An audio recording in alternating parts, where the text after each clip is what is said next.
हेगे आम वाली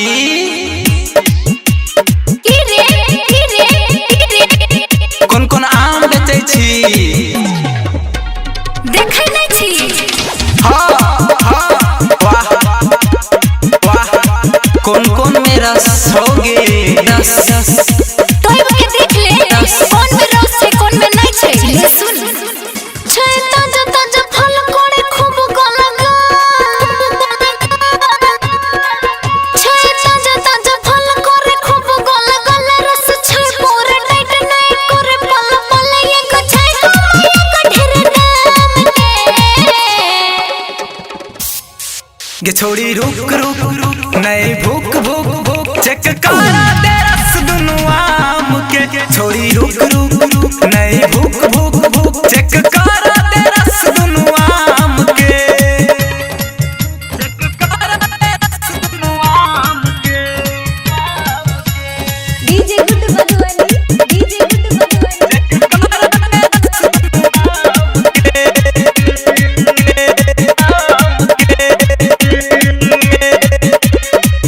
अभी मार्केट में छै भाव गरम रे भीड़ लागल रहै छै ठेला पहर दम रे।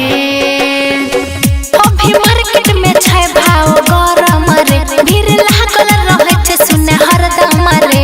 किया करे छी तू टाइम वेस्ट गे छोड़ी देखे में लागे छी बेस्ट गे किया करे छी तू टाइम वेस्ट गे छोड़ी देखे में लागे छी बेस्ट गे। रुपया ले हमारे हराम के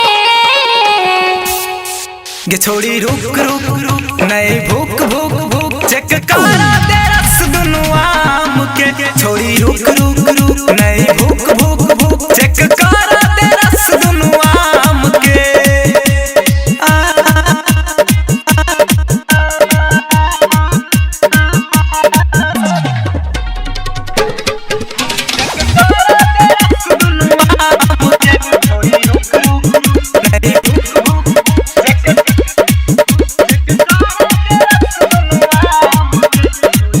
फेर मिलतौ ने बाबू ई समान जदि एक बेर खइबे लेबे 100 बेर नाम।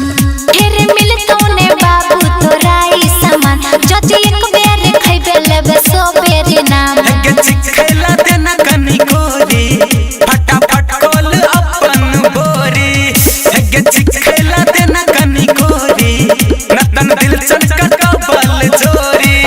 लगे चाहे तो चला शिवराम के गे छोड़ी रुक रुक रुक नहीं